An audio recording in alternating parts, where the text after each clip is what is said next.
Quand Dieu fait grâce, Christ a préservé la vie de Paul et Silas et leur a permis de quitter Thessalonique pour Bérée, après y avoir ravi ses brebis de la main de Satan. Il est écrit: Aussitôt, les frères firent partir de nuit Paul et Silas pour Bérée. Lorsqu'il fut arrivé, ils entrèrent dans la synagogue des Juifs. Ces Juifs avaient des sentiments plus nobles que ceux de Thessalonique. Ils reçurent la parole avec beaucoup d'empressement et ils examinaient chaque jour les Écritures pour voir si ce qu'on leur disait était exact. Plusieurs d'entre eux crurent, ainsi que beaucoup de femmes grecques de distinction et beaucoup d'hommes. Voir Acte 17, versets 10 à 12.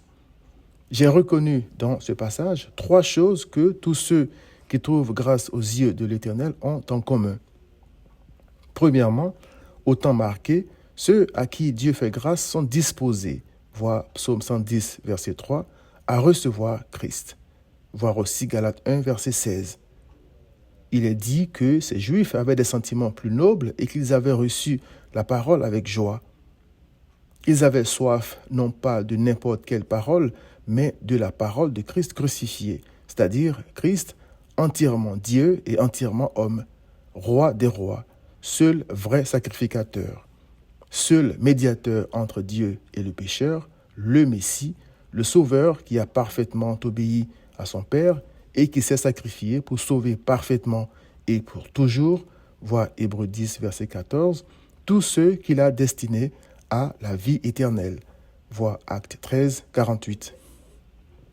Ce sont les paroles qui exaltent la sainteté de Christ, sa justice, sa majesté, les acquis de sa mort et de sa résurrection, ainsi de suite, qui sauvent et réjouissent le cœur de ses brebis. Deuxièmement, ceux à qui Dieu fait grâce ont aussi soif de communier avec Christ, non pas sur la base de leurs émotions, mais conformément à sa parole.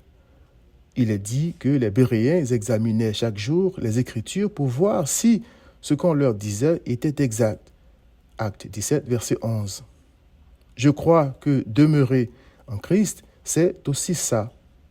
C'est non pas lire rapidement en passant, mais examiner sa parole pour m'assurer que ce que j'entends dire sur lui, ce que je pense de lui et ce que je pense du pécheur que je suis est conforme à sa parole. Sinon, Satan est toujours prêt à venir semer le doute dans l'esprit en demandant si Dieu a réellement dit ceci ou cela, voir Genèse 3, verset 1, et à inciter l'homme à croire qu'il est quelque chose alors qu'il n'est rien, voir Job 15, verset 16. Christ est tout dans ceux qui croient en lui, voir Colossiens 3, verset 11. Troisièmement, ceux à qui Dieu fait grâce aiment leurs frères et sœurs en Christ. C'est pourquoi ces hommes de Bérée étaient aussi disposés à recevoir Paul et Silas avec autant d'empressement. Cher ami, as-tu trouvé grâce aux yeux de Dieu? Vois-tu ces caractéristiques dans ta vie? Gloire à Dieu si oui. Sinon, viens à Christ.